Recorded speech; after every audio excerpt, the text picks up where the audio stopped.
This is Shannon Foster Boleen. And this is Caitlyn Blum, and we are Fostering Blooms.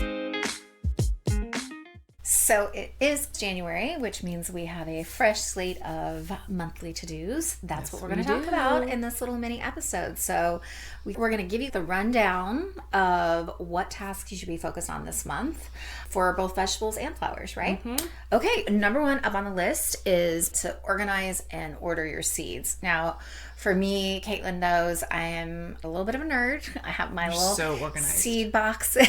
And so I ordered a seed box. My seeds are kept in a plastic container, just all hodgepodge, and it needs to be more organized. So that's one of my, it's cold, dreary outside. I'm going to be organizing my seeds. And the other thing that you do when you organize your seeds is put it on a Google catalog them. I know. We're going to put it on a Google sheet so you know what you have. Yeah. Flipping through your seeds and going, oh, I forgot I bought this. Right. Okay. Which never happens to any of us. No. Never. Because we always order more seeds, but on your catalog, you can know, I have 2 packets of these left, or I need to reorder these. I color code for reordering, so I can just scan it really quickly.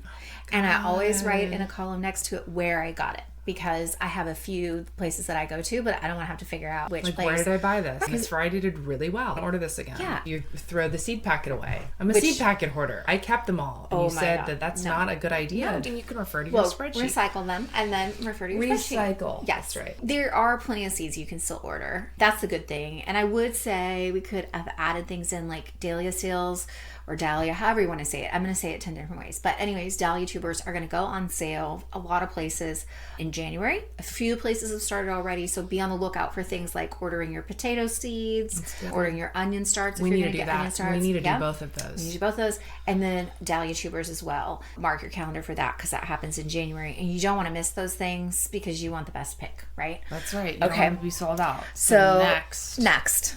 Soil testing. Yes. Oh, goodness. Never tested my soil. Yeah. We have fruit. But I have not tested individual beds. Smart. So the area that I have in the courtyard with the problem with the roses and the salvia, that bed I'm going to test. So we're going to test it. I got a really good kit. I want to know right away. Me too. And like my blueberry patch, I can tell it needs a lot of work. And there's some other places. Is it alkaline enough? No, it should be more acid. And it is not acidic enough, I don't think. So yes, I'm going to test some of those in-ground areas.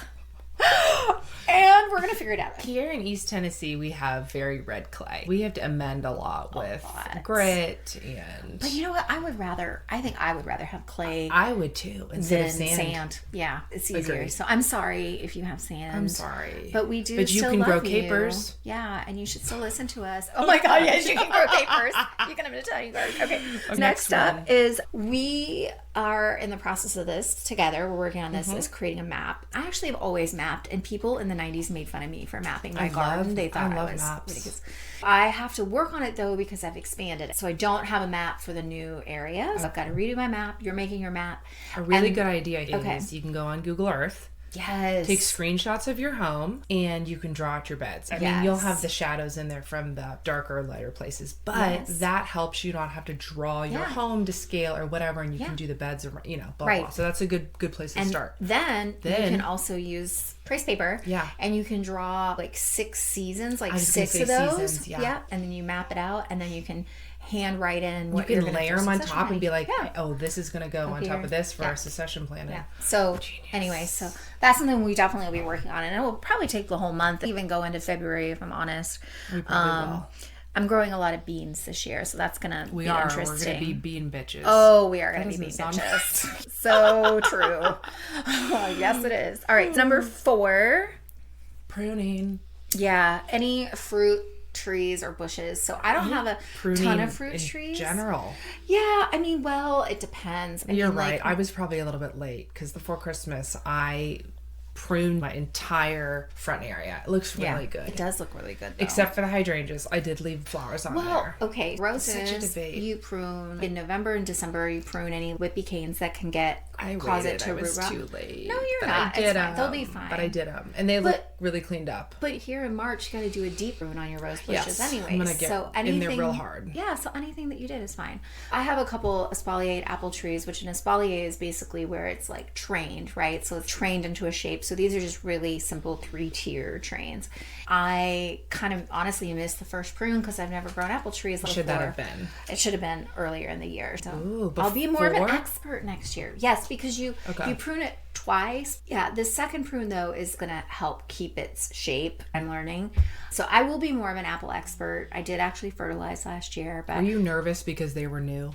Very nervous. And I had a lot of other things I was building out, so I kind of did not attend to them as much. That's okay. But I have 2 more coming this year and some red currants. Why'd you buy those? I wonder why. Is it because Caitlyn came over and ate a charcuterie board with red currant jam on it and was like, oh my God, this is like, I mean, her face. Red currants with the new raspberries. So seriously, watch out. they're so good. So again, the British have that figured out, you know, me and my Anglophile garden obsession. But I am growing them so that I can make red currant jam for her. So it's going to be really good. That'll be cool growing those. All okay, right, what's next? What else do we have to do? I like this next one, which is to prepare beds for early spring planting. I usually do a layer of mulch and compost on the flower part of the garden. I try to do it twice a year in the fall and then early spring. I like the idea of doing it for the vegetable beds a little earlier, so our friends with the compost can help us out and get those veggie beds that we're going to plant, like those early crops, peas and cabbages and things like that, ready. So it doesn't necessarily have to be every bed, but if you are going to try to crop any cold weather vegetables, you're trying to do flowers that need to stratify and have cold weather, this could be. We need that soil in now. Yeah. It'd be good. All green hair and compost. Exactly. And I need to get a load. Well, ASAP. We both need a load. We need loads. We need loads of poop. Loads. Or compost, mushroom, poop, whatever. We need it. So my dad actually brought me horse manure for Christmas. I'm not kidding. I begged for it. He brought me a 30-pound bag. I'm so excited. Nice. I don't know if your friends want poop for Christmas, but I would like some. Well, I have some manure. Poop. I have donkey poop. Yeah. That's another topic. So the next one. Seed starting. Yes, absolutely. We are going to talk about soil blocking. Some of my seeds I soil block. Some of them I'm going to do in flats. Either way, there is an opportunity to do that right now. And for flowers, sweet peas is one that we can start in January. Start those inside. I will tell you, I'm running an experiment. You inspired me to be experimental. I have some obelisks outside in my cut flower area in the potted air. And I went ahead and planted my sweet peas in October. That's right. And I went ahead and when they got enough leaves, like 4 to 6 leaves on them, I went ahead and cut them so that they'll branch out. And a lot of them came up. And I'm just going to see if they make it through the winter. And then I'm also going to plant some inside because last year they got really leggy and they really didn't bloom. And their roots weren't very strong, but I started them in January in root trainers. I didn't have them under the grow lights enough. But then I'm also going to plant another little batch and put them outside under a sheltered area. That's right. And so I'm going to see which of these methodologies work best for me, because if you go online and read, I can tell you 3 different people have said all 3 of those things. Yeah. I just want to find out what's going to work for me. Very interested to see how that delphinium. Can I still start those now? Because I have. Well, I don't. That's a late? good question. So they need to be stratified. I wanted to do them in a tray and then put them outside. I think you should. And my coneflowers. Yeah. I feel like I'm too late on both of them, but am I? No, I Let's don't find know. out. You know what? We're going to find out. Because I wanted to do a bunch of Echinacea pallida. I love them. I wanted to do those outside, and I built out everything else and ran out of time. So I'm going to do the same thing. And you know what? So this is totally just me saying this. Missed my July window. July 4th is when I sow foxglove seeds. So I'm going to start a tray of foxgloves. That's right. Because I feel like I can go ahead and start them now, and then in early spring I'll have a bunch of foxglove to plant out. And even though they won't bloom for another year, it's just going to be really nice to start to fill in and at least cover the ground. I think it's going to work. So I'm going to try that. And you did you sowed some outside, right? In the beginning of December? Yeah. So we'll see. Yeah. And I did hollyhock. Oh, yeah. That's right. You did. So we'll see how this. That'll be my first time doing both those too. And then with veggies, we can do onions, rhubarb, which I have some started outside, and globe artichoke, which I'm going to do for the first time this year. And those are for Beth. Yes, and I'm a little nervous about the space, but we're going to try it anyways. Big girls. Going to be big. Big, gangly girls globing around out there. And I'm sure there's something else I'm forgetting. I think a lot of your cold weather crops like broccoli and cabbage and things like that. Yeah. So I think some of those we can kind of get a head start on later in the month. I wouldn't do it right away. Oh, and one thing I didn't mention, but you can go trim your dead Lenten rose leaves. This is a good time of year to do that, like right after Christmas if you have any.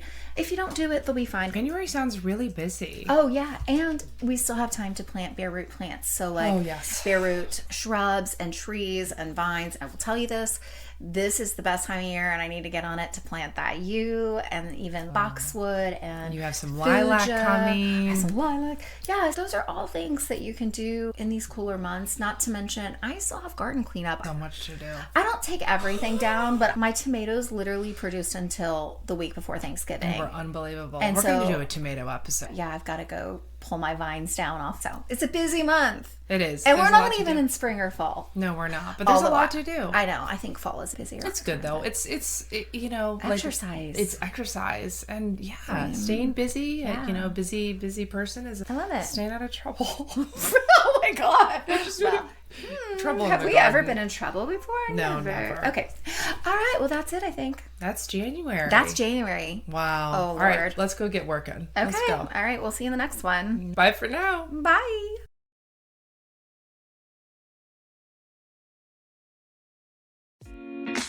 Want to hang out with your garden besties, Shannon and Caitlyn, some more? Then remember to like and subscribe to Fostering Blooms. And you can also follow us on Instagram at Fostering Blooms.